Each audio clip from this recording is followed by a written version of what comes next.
Very good evening and welcome to the Premier League Roundup Show, where maybe this might not be the last season of the Premier League Roundup Show. Is there a twist in the tale? That is what we are going to be discussing this evening. Plenty of hot topics. Josh and Sean, as ever, are with me. How are you, gentlemen? All good, thank you. You've both Really good, lost. mate. Really good. You've both lost, honestly. What a weekend. What a weekend of football. Right, we will start in Manchester.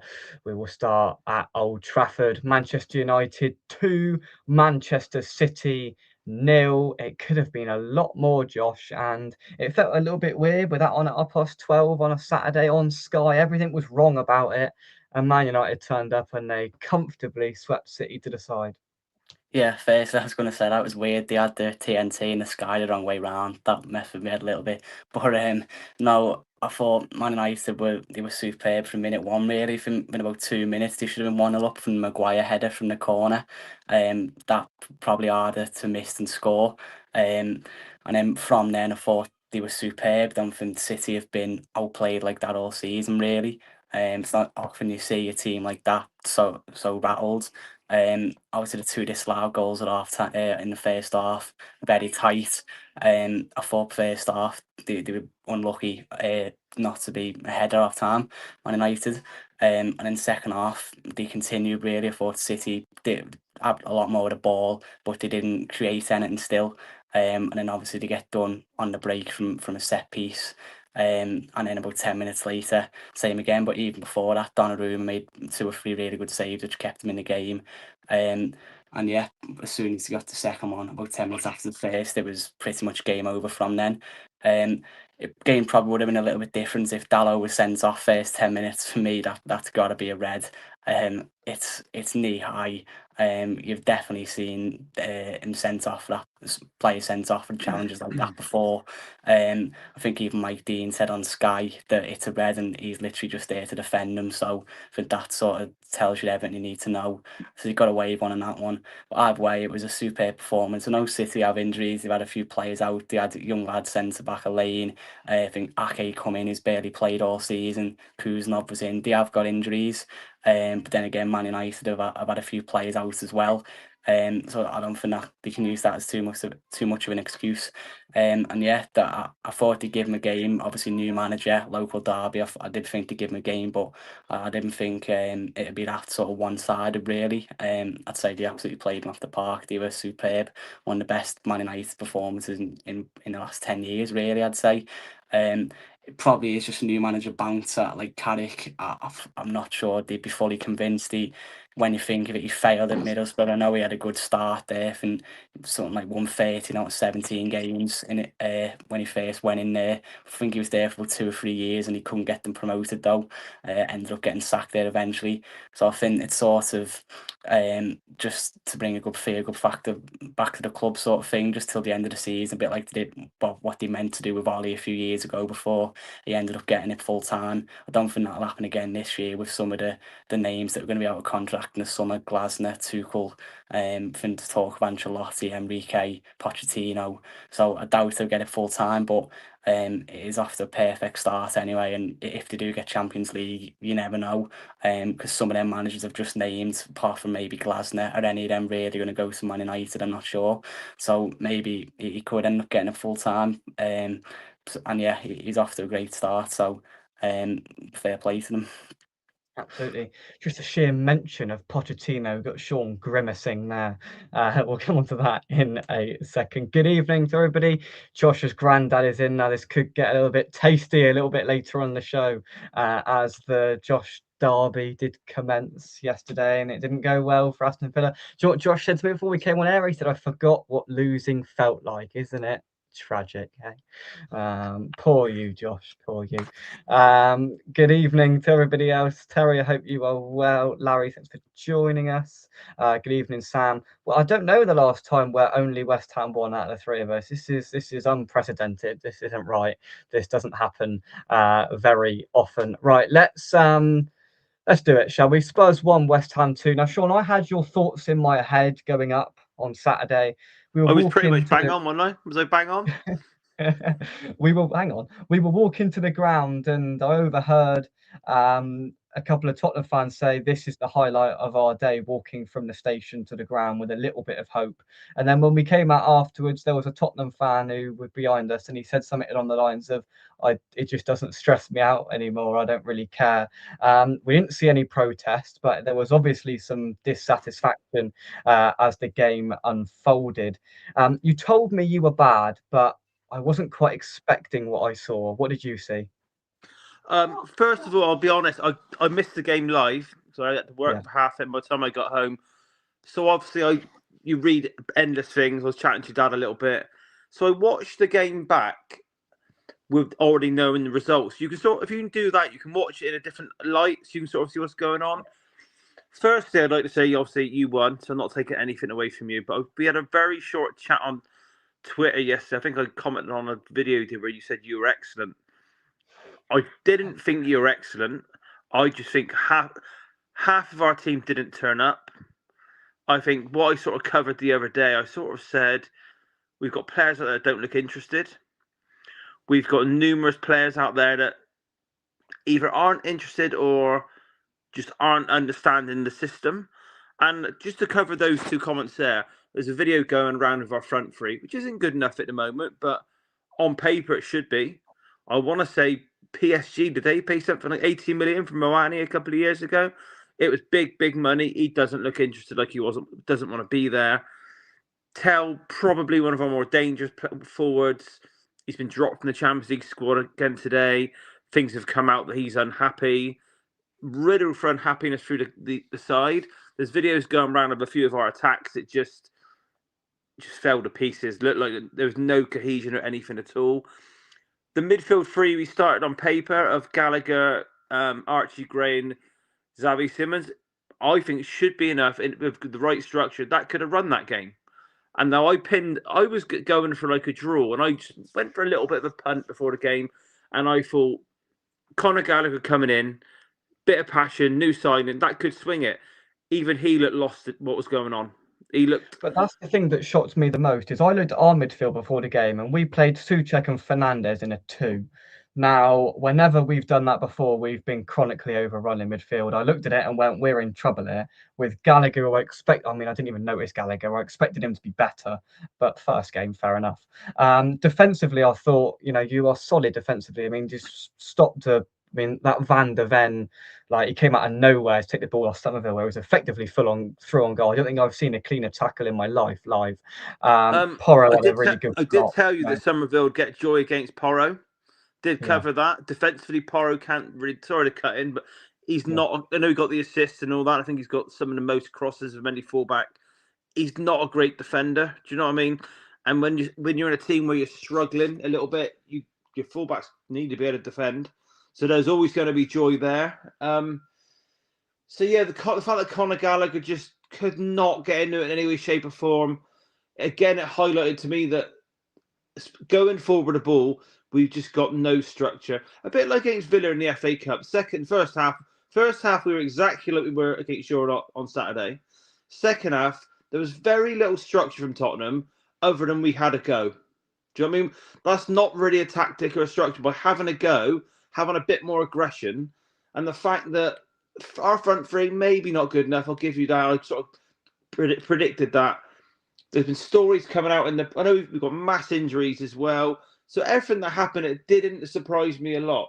And I don't want to take no credit away from West Ham, but with all of this in mind, it probably took you to have a bit of luck, which I think Mike said you were overdue on your show in the week. It took you to have a little bit of luck to just about get the game over the line.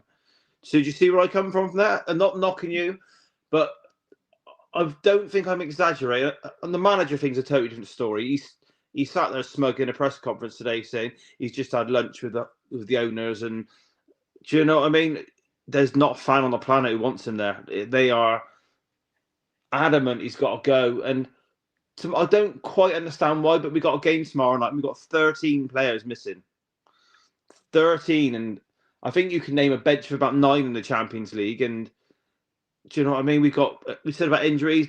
Ben Davies, he's probably not good enough anymore. Broken leg against Sherlock. Do you know what I mean? It's like So back what I was really saying, so all that taken into consideration, the fact that you only just got over the line, and taking all of what I've just said into consideration, the fact that so many players don't look like they even want to be there or they're buying into it, I think it's quite possible that we're currently the worst team in the league. And I'm not exaggerating.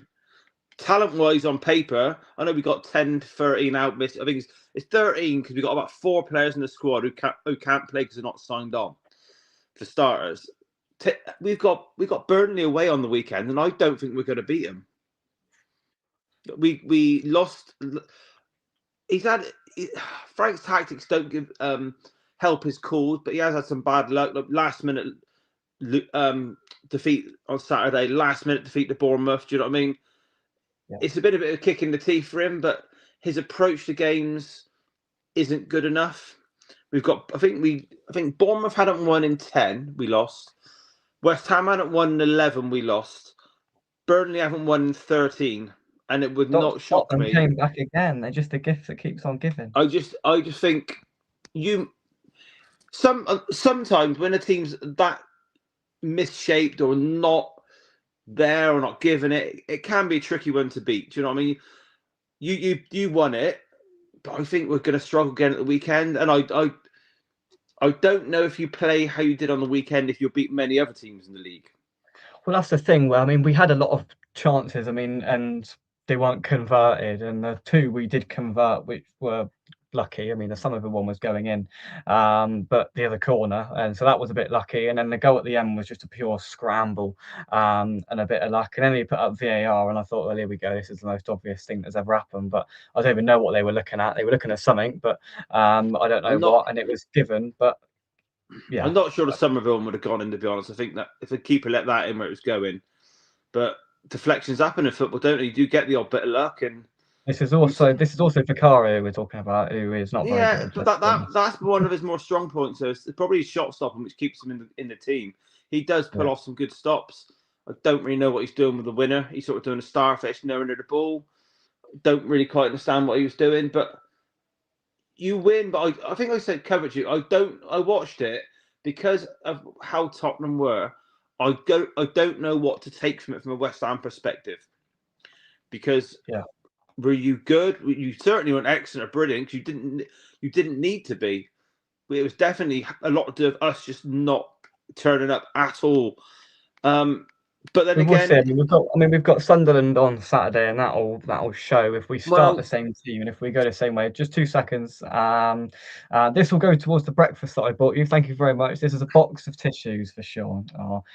It'll go towards his poached egg, not fried eggs and sausages that you had the other week. Larry, thank you very much indeed for that. What Krispy Kreme did you get? They were £3.50. So I've got uni accommodation rent to pay on Thursday. So I'm on an even tighter budget than normal, so no donut was consumed after the away win. But we will move on. Fair points, Sean. I did almost have a little bit of sympathy for you when another 3 players got stretchered off, and we scored in the last minute. I thought it's just not going well, but we'll move on. Josh has been amusingly chuckling through that. We're next going to go to the Stadium of Light, but not to talk about Sunderland. I want to focus on Crystal Palace. Sunderland 2, Crystal Palace 1. Oliver Glasner's come out saying he's been abandoned and all sorts else, and he's leaving at the end of the season, but he could leave before then. And it's all falling apart after an FA Cup and a Community Shield 2 trophy double in the space of 6 months. And what's going on at Selhurst Park, Josh? And you're on mute, Josh. See, he forgot to unmute himself. There we go. Schoolboy error. But yeah, that press conference on Friday, it was sort of just a complete disaster day for Palace in general.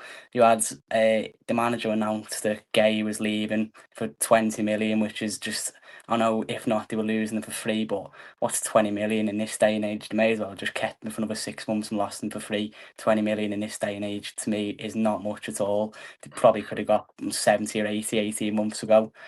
So that's Josh has got 20 million in his back pocket. It's nothing to him.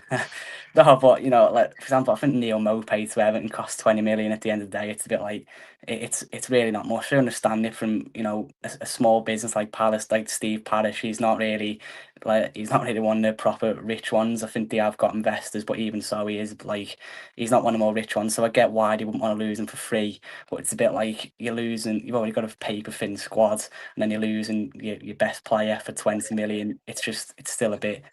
I get why they'd be a bit fuming, and then obviously the manager saying he's leaving in the same day in the same press conference, which I think Fabrizio Romano basically confirmed a couple of months earlier anyway. I think we expected that. We knew he wasn't going to sign a new deal. And then for the following day, he come out on Sky that it was reported Mateta said he wants a new challenge as well. So it's just been a disaster couple of days for them, really. For me, the manager in that press conference after the Palace game, he's basically just asking the owners to sack him now. I don't think he wants to put his reputation on the line and risk, let's say, Palace finishing 15th this season, and then that damages his reputation. I think he'd rather get out now, to be honest, judging by his comments after that game. But it is a bit of a shame, really, when like Palace, they were always sort of that club that they were always going to finish between 14th and 11th, and then they win the FA Cup last season, they get a decent manager in, they finally think maybe they'll kick on, try and have a couple of years like in around the top 8. But then they sell Eze for 80 million, and you think they'd probably replace him with 2 or 3 players, but then they replace him with 1 player, Yeremy Pino, for 20 million in the summer, and it's like, where's the other 60 million?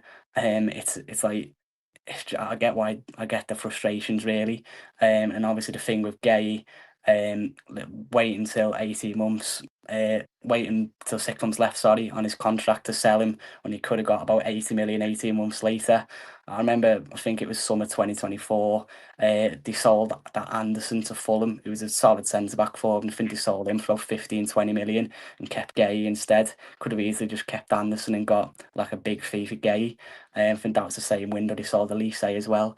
So I get the frustrations. They are probably the biggest selling club in the league. Either them or Brentford, them type of bottom half small teams. But it's the reinvestment. It's just not really there. So I understand the manager's frustrations, and I understand the fans' frustrations. And it is a shame, because they were always that club that you're just waiting for them to kick on, and you finally think they're going to do it, and then they just don't really get the backing from the owners. So it is a shame to see. And after about 10 games this season, they were in the top 4, and now I think they've not lost about 7 or 8 on the spin, but I don't think they've won since something like early December. And all of a sudden, I think they're closer to the bottom 3 in the art of Europe now. So that's how quickly things can change. They've literally got a squad of about 13, 14 players, and a juggle in Europe as well. Don't think they made top 8 in the Conference League either, so they've got to play an extra round. It's just not ideal for them when you've got a squad that's that thin, and you're playing Europe, and your manager's going at the end of the season anyway, and you've lost your 2 best players, Eze and Gay. It must be quite grim for them. But then again, I suppose it is Crystal Palace. Like, I'd imagine they're still just happy just to be in Europe or just to win an FA Cup. But I also get the frustrations that it probably was a good chance to kick on, and they just haven't done that at all. I do get why the manager's unhappy. And it's all falling apart. But there we go. We'll see what happens with Palace. We'll see if Glasner gets a big move in the summer. Will he go somewhere big, or will he have some time out? He's definitely got the potential in an era where there are a chronic shortage of decent managers out there. Right. So before we carry on our preview show, my jokes get severely underappreciated, right? Nobody likes them, nobody laughs. So I'm deciding to bring the jokes to the Premier League roundup to see whether you two find them any funnier than everybody else. Have you got hope in me, gentlemen, or not? I've heard a few of them, so no, not really. You're just as bad as the rest of them, right? Josh, my faith is in you. Right, Josh, why are balloons so expensive? I don't know. Due to inflation. Oh, wow. Right. See, you've got a laugh out of both of you. Better than the preview lot. You're better. You two can come again. Brilliant. Absolutely brilliant. What would you rate that out of 10, Sean? Did you get them out of a Christmas cracker? Are these like leftovers from Christmas Day? No, it's all in my brilliant mind of jokes. Yeah, I'll give it a 4. A 4. Oh, Yeah, well, I was going to go lower, but I think that's quite good. Honestly, underappreciated I am everywhere, on every show on this channel. It's underappreciation for my jokes. Anyway, right, let's move on. Let's go somewhere where I think it is a bit of a joke, to be honest. Anfield, Liverpool 1, Burnley 1. All bottom 5 teams picked up at least a point this weekend. Burnley away at Liverpool. Szoboszlai missed a penalty, hammered off the bar. Liverpool are just in disarray, Sean. Yeah, I didn't think it should have been a penalty either. I don't know if you've seen the sort of. It looked more like two knees coming together in the box, and was it Ekatike that got brought down? I didn't like it much, to be honest. I could only, like I said, I was out when these games were all on, so I was catching up on them all yesterday, and I think Liverpool fans said they were dominating much of it, but I don't know if they just lack a bit of goals in the team. Obviously, Wirtz probably hasn't quite been what he wanted. Isak, I don't even know if he's fit at the moment. Was he on the bench? Is he fit? I don't know. Don't really know what's going on with him at the moment. Obviously, they sold a few in the summer who get the old goal, but it's strange that you can spend that much on a squad and then just can't convert chances, and you might get like a goal from midfield. I didn't know if Salah was back from the AFCON yet. Is that saga over? I don't really know. They had that Did you watch the place AFCON game, final last night? I'll tell you what, before we go any further, who watched the AFCON final last night? Did you watch it, Sean? I was watching Love Island, but Of course you were. No surprise. My mate messaged me and said, "Oh, I've never seen anything like it." So I did. I was actually flicked on the Bet365 and I could watch it on there. But not. It was funny you should watch it before I come on. Literally about 20 minutes ago. Was it held in Morocco, the tournament? Yeah. Because I was seeing like videos of something to do with the goalkeeper's towel behind the goal. Yeah. Have you seen that? Like yeah, I saw that. You had the Senegal reserve goalkeeper looking after the towel for the goalkeeper because the ball boys have got a habit of stealing it and hiding it or damaging it or something, I'm guessing. Yeah, it was a farce. I mean, Josh, were you watching it live? I mean, what a farce. I didn't watch it live, but I've seen some of the scenes, and yeah, I've seen that ball boy thing with the towels. Having a fight over it. Yeah. I can't believe it. Just... There were players running on the pitch. There were fans on the pitch. The manager took his team off because he didn't agree with the penalty. Then the Panenka was saved, and no one really celebrated, and it all seemed a little bit dodgy to me, if I'm being totally honest. But yeah, but who would try that? Like Panenka, who would try a Panenka in the last minute of a game to win your country a tournament, a major tournament? None of it made any sense. Why would you do a Panenka unless you're falling up? To me, you wouldn't do it.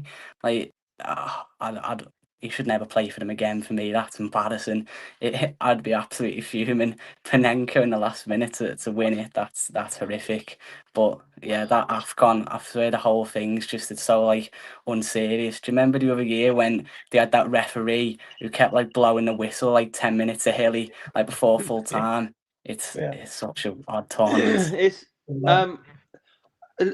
a lot. It reminds me a little bit like, I don't know what's like nowadays, but South American football used to be a bit like that. Very suspect things going on. On a serious note of it, I didn't watch a lot of it, but I expect you've seen a lot of sort of former African players complain about the lack of respect the tournament gets. Like how I think what was it, Rio Ferdinand? Don't get me started on Rio Ferdinand lately, by the way. What a clown he is. Honestly, Josh, you should see Sean's Twitter page about Rio Ferdinand. It's basically the Rio Ferdinand hate page, basically. I can't cope with cringy things like that. I know he's on a self-promotion world tour, but he's not the brightest either, so it doesn't come across very good. Anyway, Mike, I want to say it was someone as high profile as him was saying that they were saying that the top leagues like Premier League, German League, Italian should stop during the AFCON, like we do in the summer for like the World Cup and the Euros. And then it just comes out like that, and it's an absolute farce. Like in 3-4 years' time, whenever the next one is, they'll be playing on pitches like dust bowls. You know what I mean? There's a reason why we don't take it serious. There's a reason why clubs don't want to release their players to it. It is a proper farce. I'll go back to Tottenham. I'll give you another thing to laugh at. And I said 13 players out. Well, Pape Matar Sarr is due to come back, right? Yeah. From the AFCON. He spent last night in hospital along with about 3 or 4 of the Senegal team because they've all come down with an illness. So, illness. So he's fully fit. but now he's ill. He's probably got malaria or something daft. That's what usually happens when they go to the AFCON. So yeah, broken legs, players not registered, malaria. We got Solanke back. He's not playing on his computer games at home anymore. So You haven't got players at their Premier. To be fair, I mean, I'll be honest. The person I blame for Spurs' problems is that dick that stands on top of the stadium on with a trumpet. That's who I blame. I think it's all his fault, right? I think that's absolutely rubbish, and I think it's all his fault for coming on and making our ears bleed. Right? They could have just, I mean, if you're going to use Southampton's song, just play the song. Don't get someone on a trumpet to blimey do it at about 3 miles an hour. Like I'll even the be Spurs honest, fans were laughing. when they started doing it, I absolutely loved it because I do like some things like that. Yeah. However, I think when you're doing crap, just don't bother on it. It's not going to G up the. I know we don't want to get back on this stupid game again, but no, we don't. If the fans are down, put it this way: how the fans are. If we'd have won, the mood wouldn't have changed. Yeah. The mood would not have changed. There would have been no bragging rights over West Ham. That's one little thing, by the way. I know I've said to you for quite a while. It's not really much of a rivalry anymore. I've seen nothing before the game about a rivalry. Don't really think I've seen hardly maybe a tiny little bit of gloating, but next to nothing. Do you know what I mean? Put it this way: I've seen more bitching from Tottenham and Villa fans over last week's FA Cup game and Tottenham pushing someone over, and maybe Tottenham getting Gallagher over Villa. I've seen more bickering and childishness over those two teams. Villa, they're awful. Them lot, they're not going at you. It's like the new rivalry. There's always been this a little bit of what you call it with Tottenham and Villa now, because there was always that thing with Matty Cash. The Tottenham still hold a grudge against him. Conspiracy that Matty Cash wanted to kill every Spurs player. Because when that time when he finished Bentancur's career for 3 weeks, and they've never forgive him since. And I was at the Tottenham game in the FA Cup in the away end, and every time he touched the ball, he was getting booed, and it's like, really. And then this thing with the Gallagher, and all Spurs fans are going, "Oh, know your place in the food chain. We're still the ones in the big six," and all this. And it's like, why are you trying to like force a fake rivalry? It's been doing me head in. Let's just do this. That's funny because our football, when you read things, because I viewed it the completely opposite way. It's come across on my page that Tottenham fans think the Villa ones are forcing it. That's everything I've read. So it's funny how you see certain things. But yeah, it's back to the Tottenham West Ham. I've seen very, very, very little of it, and I don't know if there's much in the ground. Like there's very little of it going on. Do you know what I mean? I think if we'd have won, I certainly wouldn't have gloated one bit because it wouldn't have meant a great deal. Well, yeah. Well, I mean, I don't think it helps that both clubs are very much struggling. So there was a little bit of like, we've won finally and all the rest of it, but there wasn't too much. We were the last seat until the home fans, and there was a bloke that came about a minute before kickoff with a massive whacking great big pizza, which looked really nice to be fair. But I wouldn't be bringing a pizza to the seat of the football. But each to their own. It looked like a really nice pepperoni pizza at that. But yeah, no, a bloke got kicked out because he stood up and threw a water bottle at us and then started like giving it the big one, and then he got kicked out at the Spurs end. But there wasn't really too much. It wasn't anything severe. Like, it was what it was at the end of the day. A few volleys, but nothing brutally severe. But I think, to be fair, I'm glad the game was Saturday 3:00 purely for logistical purposes. But the scheduling in recent weeks, I mean, the Super Sundays have become not very super, to be honest. I mean, no disrespect, Josh, but that yesterday, right? We nearly didn't have a goal in 180 minutes of Super Sunday football. The Wolves Newcastle game sent me to sleep, and then the Villa Everton game nearly sent me to sleep. I mean, what is going on? It is Super Sundays are no longer super. They're more sugar Sundays, but the stronger word, right?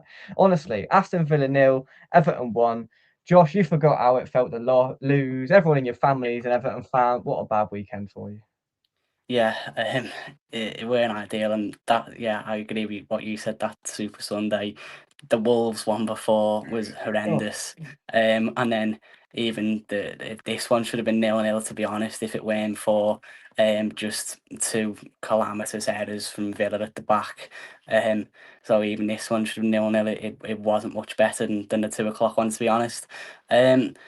As Sean said, West Ham, I've heard a lot of people saying, "Oh, I thought Everton were excellent. Everton was superb." I didn't think Everton were anything special. Don't get me wrong. I thought they were compact. They looked hard to beat, like It was defensively. a classic Moyes away performance, wasn't it? Exactly that, yeah. Like they defended the box well. They were organised. They put 10 men behind the ball. They were hard to beat. But I thought that's about it. Like as you said, I don't think there's a worse team to go 1-0 down to than these, because it's Moyes' heritage. He loves just defending the box, just holding out a 1-0 lead.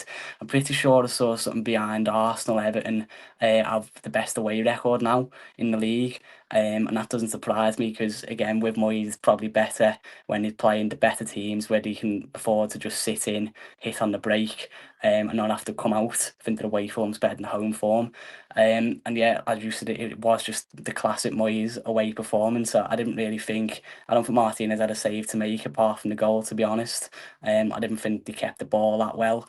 I didn't think they created much. I just thought they were very hard to beat and defensively solid, which, to be fair, is what Moyes always has his teams good at. First half, we dominated the ball, but as very often against the low block, we struggled to create any chances. McGinn going off did not help. We're looking very light. I do not know why we sold Daniel Marlon before bringing in a replacement. There's been a lot of talk with Tammy Abraham coming back, but looks like that one stalls because they're saying they need to wait to get a replacement before they let him go to Villa. Understandable. I don't know why that's not what we didn't do with Marlon. We should have just said that to Roma. We'll let him go once we get a replacement, because with the bench there was literally nothing on there. Yesterday we were bringing young kids on. Brought young midfield on for the last half an hour. Done all right, to be fair, but made his debut. It's like that's how thin the squad's looking at the minute. Guess on that to come on, who's back from the AFCON. He's just, to be honest, a waste of time. I refuse to believe what he offers. I don't understand what he offers. 30 million we paid for him in the summer. I really don't know how. I'd say I don't know what he's good for. He's meant to be a winger. Every time I've seen him in possession, he doesn't know what he's going to do next. He's not quick. He's not really strong. Used to think he had a good defensive work rate, but yesterday Jack Grealish was skipping past him like he wasn't there. Yeah, and you had to bring him on for McGinn within 15 minutes when he went off injured, and that's the only player we've got on the bench really for going forward. And yeah, McGinn, I've said it a few times, whenever he goes off, we don't seem to look the same team. We just lose a bit of something. I think when playing out from the back, he's a massive part of how we play. When the ball goes into his feet, he gets his behind in the way and he rolls his man. That's usually how we get out when playing out from the back. And when that option's gone, we're only relying on Rodgers to do it then, who yesterday I thought they man marked him. James Garner, he man marked him out the game really well. Couldn't get a sniff. Rodgers, I thought, he also had about 6 or 7 shots, which just literally everyone was rose ed apart from the one, which is his hardest chance, which Pickford made a great save, was going top corner. But yeah, I thought again we were mainly restricted to long shots, and this season they've all been flying in the top corner, and when they weren't yesterday, we sort of got the other end of the stick, where pretty much every long shot we had was rose ed, whereas that's the opposite of what's been happening this season. But yeah, the home form has been ridiculous for some time. I think we've lost about 2 home league games in 2 years, pretty much. We only lost 1 last season, that was to Arsenal. We only lost 2 this season, that was to Crystal Palace, as always, and now Everton, who, to be fair, we usually do well against. But yeah, I must say, you're getting pelters in the chat, Josh. I must say, not from anybody in particular, only a granddad. Where did we go here? Right. Never consider the team we had to put out. I thought we played really well. Our Josh is speaking like a Villa supporter. He seems to forget we hit the post after 10 seconds, then scored another goal, but VAR called it offside. The only save Pickford had to make was not brilliantly saved from Rodgers. Here we go. Here's the family spat live on YouTube. No, Off you go, Josh. I've said I didn't think I'm not saying Villa were great at all. I thought, as I said, we struggled to create chances as well. We were restricted to mainly long shots and shots from outside the area. With that chance where they hit the post first few seconds, that was just a big hopeful punt up the field from Pickford. And then there's disallowed goal, which, yeah, I agree. I don't know why it was disallowed. They were looking at the wrong player who was offside. They were checking Harrison Armstrong when he was the one. He was offside, but he didn't touch the ball. It was Jake O'Brien who headed it in. So, yeah, that goal should have stood. Another just classic VAR cock-up. But, yeah, so the two chances he's just named, one was a big long ball in the first 10 seconds, and one was from a set piece. And then their goal, it was... Torres just, I don't know if you've seen the goal, but it's just schoolboy stuff from Torres. Completely miscontrols the ball, falls to McNeil. You know he's cutting in on his left foot. It's the only foot he's got. But Torres still tries to, he shows him inside. And then Martinez just fumbles the ball. And to be fair to Barry, it is a great finish, dinks it over the keeper. But apart from that, that's literally all Everton created. I'm not saying Villa were good by any stretch of imagination. As always at home, we dominated the ball as it expects us to do with the players Everton about. But yeah, I thought we were poor. We didn't create enough chances. It was too slow and laboured. The two centre backs, dilly-dallying on the ball all the time. Konza and Torres. I think they just thought it was a turn-up job. Tieno Barry absolutely bullied Torres all game, and every striker who Everton had has always bullied Torres. Calvert-Lewin last season, Beto. Lindelof was doing well on the winning run we were on, but I don't really know why Torres had to come back in. But he obviously likes Torres; he's one of his favourites, so he come back in. It didn't work, and It's yeah, a tough life, honestly. Losing about 28 games. It's a tough life, Sean. but I don't know. I don't know how he does it, really. But when you think of it now, this, like, I know we were about 12 points clear of Champions League places, but all of a sudden we've got Newcastle away next week. I think the gap with Chelsea now is 9 points. We lose that and Chelsea win. All of a sudden it's only 6 points again with like 15 games to go. So it's like we could easily crumble here. And I know my granddad just said about the players Everton got out, but we're getting a bit of an injury crisis ourselves now. It looks like Kamara, after winning our first few minutes against Spurs, that looks like it's a bad one. I presume that's why we were in for Gallagher, because the midfield is one of the strongest areas. But we're in a bit Don't of you an injury both start crisis talking there about now. injury crises, honestly. No, but it's Onana, Kamara, Barkley, all three of them are out. McGinn looks a bad one now as well. Sancho missed the game yesterday, illness or something, and it's quite a thin squad anyway. So all of a sudden we're also looking a bit light now. But yeah, I said that. I did say to my granddad yesterday as well that there's no excuses for Villa not beating that Everton team. Obviously they've also got injuries. Dewsbury Hall and Jai. Michael Keane was suspended. With the team that you've got out, Garner Gay's out. With the players that you've got out, yeah, Villa's starting 11 was definitely a lot stronger than Everton's. But yeah, we also had absolutely nothing on the bench, and I think that's why we could easily crumble if we don't string another few wins together in the near future, because our squad is not quite level with something like Everton or Palace, who've got about 12 or 13 seniors, but our squad, it is pretty paper thin at the minute, and it still looks like there's not much wriggle room to spend in January. So yeah, we're just gonna have. Yeah, I Confidence. mean, if we didn't make top 5 from here, it'd be a disaster. But you never know. But we've got to get back in that Champions League for revenues. Otherwise, we are going to have to definitely sell a few important players in the summer. So we'll see. But after that result yesterday and the fixtures we've got coming up, I don't know. I'm a bit worried. Always a bit worried. There we go. Right. Well, one to watch next week is Arsenal's yearly bottle. Began last week, but the bad thing about it is nobody's good enough to catch them this year. So they've got Manchester United, Michael Carrick's Man United next week. So will Arsenal's bottle continue, or will they get back on track? That's one to watch next week. But as I said, nobody seems like they're good enough, Josh, to catch them. So buck your ideas up, because Man City aren't helping, and neither are you. So, so somebody needs to catch him, and it looks like it's increasingly unlikely, to our complete despair, to be honest. But it's a pleasure as always, gents. Sean, and anything else you'd like to add? Quick one on United. Obviously, Carrick. Obviously, the City game. I think he got the tactics bang on. The fact that City played only a few days before as well. They've got one game a week. Don't forget. So, if they can put on a little run, they could hunt down. I'm assuming it's going to be 5th spot for Champions League again. Is it? I'm assuming. Yeah. And a quick one on West Ham, because I know sort of said I couldn't really tell what to take from it. You're home to Sunderland this week. and they haven't won away in the last 6. I can only speak on the last 6 because the form table when he went back that far, and I know they had 7 at AFCON.